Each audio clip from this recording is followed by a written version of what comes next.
Hello again, thanks for staying, welcome back. Now, Tullow Oil says it expects some turnaround in its fortunes following the favorable ruling by the UN International Tribunal of the Law of the Sea. The decision by the German-based court now allows Tullow to go ahead with fresh drillings on the 10 oil fields. It also threw out most of Ivory Coast's arguments, but made some modifications to Ghana's maritime boundary. Let's have more in this report. According to Tullow, the projected improved fortunes will be based on them hitting their expected production target of 80,000 barrels of crude from the 10 oil fields and a positive investment reaction following the ruling, which would impact on earnings. Charles Darko is the managing director of Tullow. This ruling should send the right signal to the investor community or remove any doubt if anyone had any doubts around the boundary. So that's now clear. So anyone who wanted to work around investing in that area should see their way clear. I mean, we as Tullow are pleased with the outcome, being not impacting us, in terms of our 10 fields. I mean, it's a good news story. So, hope expectantly it should it should allay any fears around the border issue for anyone, investors, ourselves, the government, and everybody, all stakeholders. Press reviews so far seem positive, so it's a good idea. Tullow Oil is now planning to start fresh drillings on the country's second biggest oil field in the Tweniboa Enyera Ntom field by December this year. This would increase the total crude production from the country's oil fields by more than 30,000 barrels, a development that would help daily crude production reach 200,000 from next year. Meanwhile, petroleum consultant Dr. Theo Champong is upbeat the outcome of last Saturday's ruling by the German Special Court will impact the delimitation of the country's boundary with Togo in the east. In an interview with Joy Business, Dr. Champong stated that Ghana must quickly take proactive measures to protect its eastern maritime boundary as well.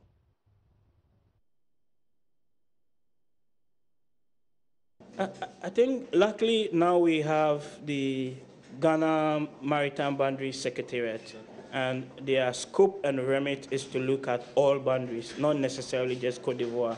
And so what we have to do now, this started under the previous government, and I believe it's continuing under the new government, is resource that secretariat, get the right technical people in there, and then they will start, working and negotiating with the Togolese on our eastern maritime border, which is also not being defined. The good thing you can add is that with the Côte d'Ivoire Ghana determination, it does in a way strengthen our hands a little bit when we actually go there into these negotiations with the Togolese as well. But it's just really the government being proactive, and I suspect that they are doing that and getting the Togolese to sit on the table to delimit the eastern boundary as well before we see another court case on our hands. So we have a clearly defined international boundary between Ghana and Togo. And so that is not really the subject of dispute. The subject of dispute is the maritime, the offshore boundary between those two countries.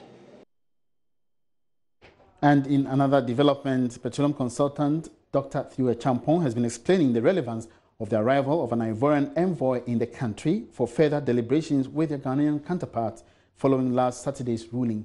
Dr. Champong said this was necessary despite Ghana's victory at the International Court. I think it is only fair that the Ivorian delegation would come in and meet the Ghanaian delegation. That is not going to change the outcome of the ruling. It is only going to allow them to further deliberate what the ruling means for their respective oil and gas development. But it is very, very possible that somebody might find a field that crosses, both boundaries. So remember, this is not a physical line that is in the sea. It is just, something on paper. And you might find, when you're even in a ship and you're crossing one part, you don't even see it. There's not a line there that tells you this is, So very likely you would also find an oil field that, just goes on both sides. And if you want to develop it, it means you have to get both governments to, sit down. So those are some of the forward outlook in terms of, what the parties are likely to do. Let's now stay further on oil and gas development. And economist Dr. Eric Osesibe says a ruling by the German-based Special Chamber of International Tribunal of the Law of the Sea, ITLOS, has opened up opportunities for confidence and helped boost the Ghana cedi as well. The ITLOS last Saturday gave its ruling on the long-standing boundary dispute between Ghana and Côte d'Ivoire, rejecting claims by the Ivorian government that the country has violated Ivorian waters through oil and gas exploitation. Speaking on the impact of the ruling, Dr. Sibi noted it is a boost for the economy. It's all well and good for the economy. We are likely to see some kind of revival in the exploration sector in terms of in the extractive industry. A lot more revenue inflows, capital inflows will come into the economy, and we're likely to see some semblance of what happened around 2010, 2011, where we have enough foreign currency inflows into the extractive sector. And if that happens, it's going to inure to the betterment of this country. The city will be stabilized and much more production or factories, related factories, will come in to, provide some kind of employment to the teeming youth of this country. So, and government revenue too could go up, and the stabilization fund, heritage fund, all of that would go up. So, let's now turn our attention to one of our top stories. And the Monetary Policy Committee, MPC, of the Bank of Ghana has maintained its policy rate unchanged. The central bank held the rate at 21%. According to the bank governor, Dr. Ernest Addison, the decision was influenced by threats to economic growth and stability. Our man George Wiafe is currently at the central bank, is joining us live now for some more updates. George, good afternoon, welcome. Thank you so much, and we are coming to you live from the boardroom of the Bank of Ghana, where usually the Monetary Policy Committee, chaired by the governor of the Bank of Ghana, would meet journalists to actually announce to them what decision has actually influenced or how they have arrived at that decision to either increase the monetary policy rate or actually reduce it. And we have, just like how you said in your lead earlier on, the central bank or the Monetary Policy Committee of the central bank has kept the rate unchanged at 21%. And varied reasons have been given for the decision. The fact that this rate actually influences the cost of credit. And the Bank of Ghana has this whole mechanism of trying to ensure that they check the amount of money in circulation. So if they have a clear hint or worry that allowing more money in circulation could have an impact on inflation, then they will actually hold the rate. And that is one of the reasons why they've kept the rate at 21%, because they believe that if they bring it down, there'll be more credit extension to businesses, and that could have an impact on inflation. Already, petroleum prices have gone up, and the fear is that if you allow more credit into the system, allow more money into circulation, that could impact on inflation, we are fair. Now, George, what other issues came up at the discussion? Well, a lot of issues. One of them is the development in the banking sector, which dominated discussions here at the press conference by the central bank governor, Dr. Ernest Addison. First was about what's the status of these troubled banks. And the governor said that, well, indeed, they have submitted a plan to the central bank governor, asking them have met their position or they have improved their capital position. So there isn't any cause for alarm. Also, with respect to those banks that are yet to improve their capital from 60 million Ghana cedis to 120. The governor gave us some assurance that they have worked on that, and therefore there is no cause for alarm. So we got the indication from the Bank of Ghana that despite those sorry results that we're seeing half year, the situation appears to have improved right now. I know you asked me about what about recapitalization plans of these commercial banks. Again, the governor made us to understand that it looks like we are fair. The interesting news is that there would be some consolidation, and there will be some measures, because the governor also explained to us that these commercial banks have hinted to him that they are in talks with other banks to merge. So after all, the 32 banks you're seeing, there is a likelihood that the number could reduce substantially, we are fair. Well, so aside the mergers, are we also likely to see any fold-ups of any bank again? Well, it looks like for most of the banks that we are having challenges in trying to meet the minimum capital requirement. Already they are in talks with other banks, and therefore that could ensure that they will still stay in business, and therefore they won't collapse. And the Bank of Ghana, we understand, has told these banks that let us know your plans now before things get out of hand. And these banks have up to November this year to submit that full recapitalization plans to the central bank, so that none of us will be taken by surprise where if they have an indication that a bank is struggling, maybe they would force the bank that look at engaging other partners and actually merge. So we shouldn't wait for the last minute before we see these banks going down. And those are some of the assurances the governor is giving to us to ensure that we'll have still banks standing, or some of the banks still be in operation come January 2019, we are fair. Now, George, let's go back to the policy rate. And you and I know very well that some commercial banks have not necessarily reflected the policy rate in their interest rate, and because they cite other reasons apart from the policy rate of having increased the bank's interest rate. Now, did the Bank of Ghana hint of any plans to monitor or to ensure that the banks relatively, go by the new policy rates that has been announced? Well, when we put that question to the governor, his argument is that he believes that we should allow forces of demand and supply to dictate the pace. But when you also engage these commercial banks, their whole argument is that there are other variables or factors that influences the cost of credit. All right, George, thank you very much. Is there any other thing we need to know? All right, so that was George Riafe bringing us up to speed with the announcement of the new policy rate, which has actually been maintained at 21%. We'll be speaking to some economists on that, and in our subsequent bulletins, we'll bring you details on that as well. Moving on, government says there will not be an outright lift of the ban on illegal mining. According to the Deputy Minister for Lands and Natural Resources, Barbara Otin-Jesse, the ban would be fully lifted after a careful assessment of all small-scale mining firms in the country. She was speaking with Joy FM at the inauguration of the new board of the Precious Minerals Marketing Company. I think that the 6-month period that we initially stated is almost at an end, but the plans that we are putting in place to sanitize the sector, the projects that we are going to use to sanitize small-scale mining, the multilateral mining integrated projects. We are now going to launch the project documents and start implementing the various components of the projects. And it's going to be in phases. So we cannot lift the ban entirely immediately, but we are looking at allowing some operators, the Minerals Commission is doing an assessment. We are looking at allowing some operators to go back to work. So there will be a gradual process of lifting of the ban. Some sector will start and later on others will follow.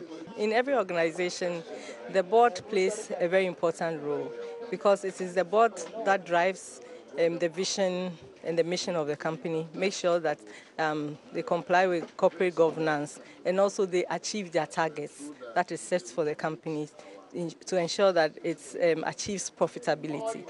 And I'm sure at the position that PMMC is now, the board has a Herculean task ahead of them to put in place the appropriate structures such that PMMC can be returned to a position of profitability. We also know that the small-scale mining, the ban on small-scale mining, has affected the operations of PMMC because most of their inputs comes from the small-scale mining sector. And because nothing is being produced, their operations have been hindered. But very soon, as we put in place structures for the industry to work again in even a better manner, PMMC's operations will also pick up and they'll achieve profitability again. Now moving on to other stories, top winners at the Chartered Institute of Marketing Ghana's Marketing Performance Awards are attributing their recognition to their commitment to building a strong brand. The award saw the MTN Chief Executive Ebenezer Asante pick up the Marketing Man of the Year, while Managing Director of UBA Abiola Beria picked the Marketing Woman of the Year. There's more in this report.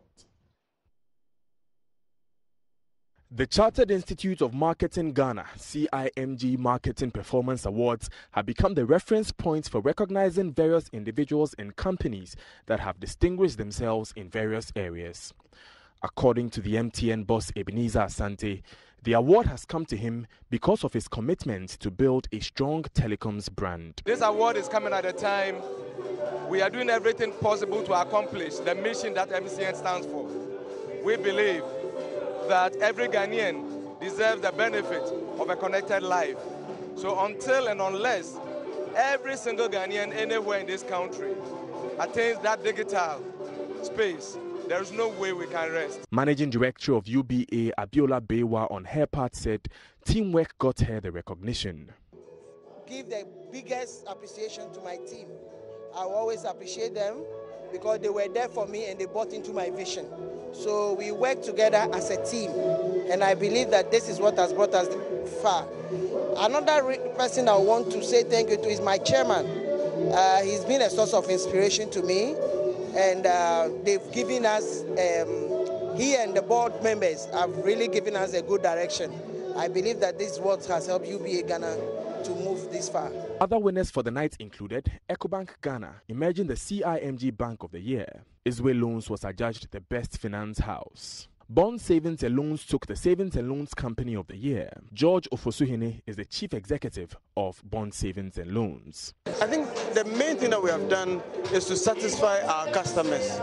You know that the business that we do is we're in the service industry. In the service industry, your most important thing is to make sure that your customers are satisfied with what you are doing. We have been very innovative over the period, and we have made it a point that every single customer who comes through our doors will not leave dissatisfied. And continuously, we are looking for avenues to make our customers happy.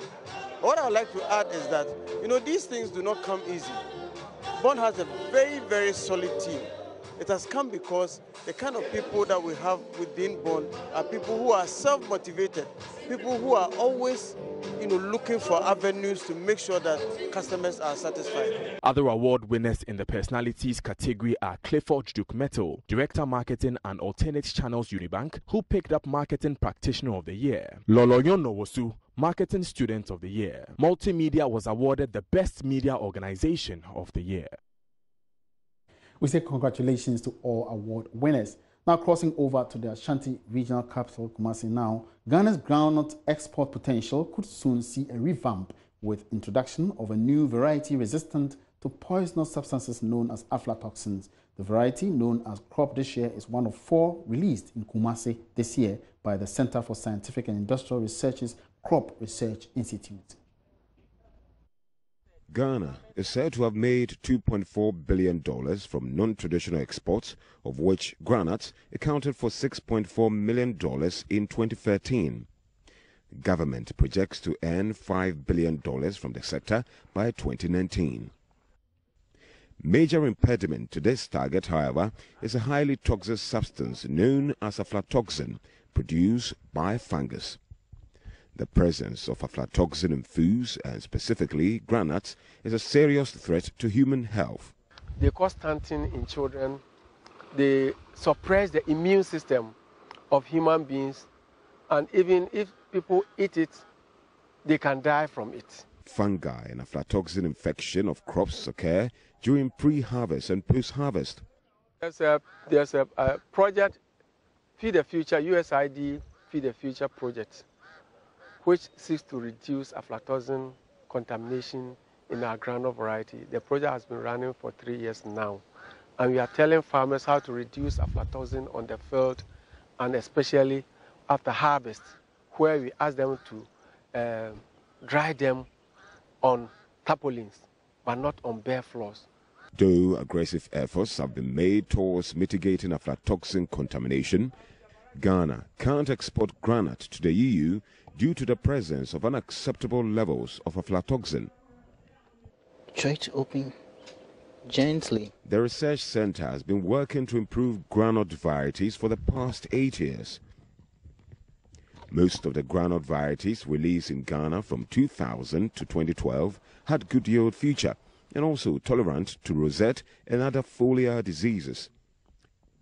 Though varieties like Yenyawoso could mature within 85 to 90 days, other varieties become ready for harvest a bit later. Crops this year also takes 85 to 90 days to mature and can produce 2.9 tons per hectare. One, the materials are early maturing, they are tolerant to diseases, and the yields are better than the local material from which we develop the new material out of them. The other three new varieties are crops Pion, crops Nkatier, and crops Abeye, all of which take 90 to 95 days to mature. Together with this year, they are said to have high oil content and tolerant to groundnut rosette disease. For Joy News, Kwesi Deborah. Let's still stay in the Ashanti region, and craftsmen in Ofuase in the Trima Kwanwuma district of the Ashanti region have abandoned age-old trade for supposed better jobs. The community was one of the main artisanal hubs of woodcraft in the country. The once vibrant economic area created jobs for hundreds of people in and surrounding communities. Many challenges, including the advancements in technology and unavailability of market, is a major challenge. Prince Appiah visited the community recently and has filed this report in the face of the government's one district, one factory policy. Akwesi Ansa is a wood carver at Ofuase in the Ashanti region. He has been doing this for close to 30 years, and this community, which used to be the hub of woodcraft in Ghana. But the narrative has changed. Investors prefer the Chinese to us because they have the equipment to produce more. For others that we use 3 months to produce, the Chinese use 2 to 3 weeks to produce. That is why the business has gone down. The once busy community is now a shadow of itself, as many people have relocated. The few persevering ones say the dwindling fortunes of the venture can be attributed to obsolete equipment. 200. I use 3 months to produce 200 pieces. I don't use machines. I use chisel.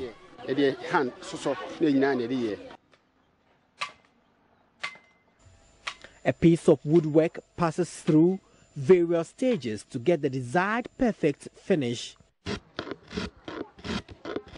Each stage offers opportunity for people with one skill or the other. All that has now eluded the people, prompting many carvers to look elsewhere for survival. I started 1994. I did a business from 1994 to 2000. I became a dealer when the business went down and stopped eventually. I now work for a bank. Meanwhile, moves by the then Export Development and Agriculture Investment Fund, ADIF, to mobilize the carvers were discontinued. So this structure here was supposed to be the exhibition center for the supposed crafts village for the craftsmen here at Ofuase Achuma in the Achuma Kwanwuma district of the Ashanti region.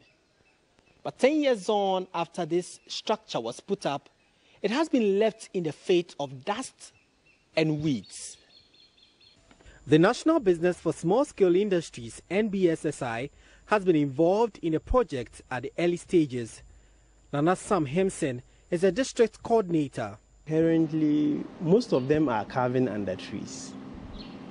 We've been asked them several times to just come to that workshop so that they will all sit and then carve. Even if you have somebody like the foreigners, these tourists, when they come in and then you are grouped at a center, they can easily come, just look at what you are doing and then maybe buy some of the products. But it's very difficult moving the carvers from where they are under the trees to where the center is. Some of them are saying that the center where it's located is too far from their houses, because you need to go from your house to that center and then also come back. The few craftsmen now work in their respective homes as some even resort to making ordinary tables and chairs for the local market. We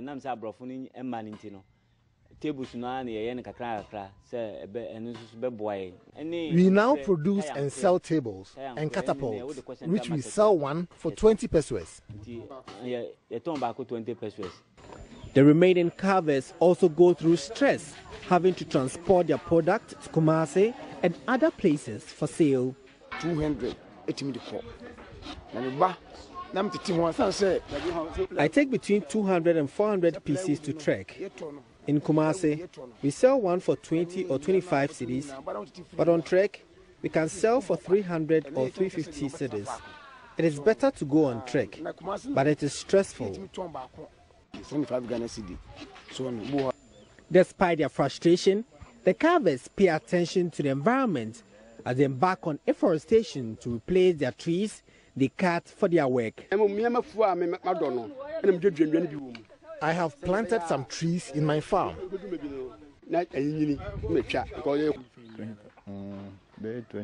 We have planted about 25 different tree species on the land the chief gave us.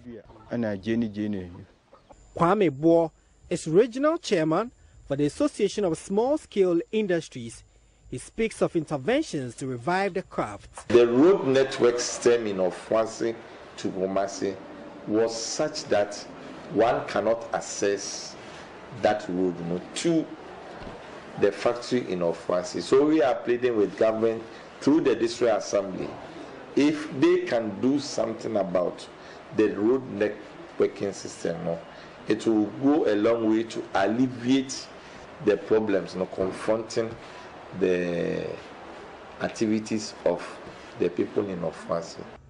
Nana Sam Hemson also reviews plans to support the project. What we intend doing is to have this export promotion training. When we are able to train them, then we also look at the finishing. People buy when the finishing is very good. So we also intend training them in how to just get the best out of what they are producing. Take them through the finishing of the product, whether it's polishing or the sandpaper, and so we look at that. Certainly, it has potential to contribute to reducing Ghana's high unemployment rate. My name is Prince Apia. And a very insightful feature there by Prince Apia. And on that note, we wrap up this afternoon's edition of the Marketplace. As a reminder, the Monetary Policy Committee of the Central Bank has decided to maintain the policy rate at 21%. That's it for now. My name is Emmanuel Abuati. Good afternoon.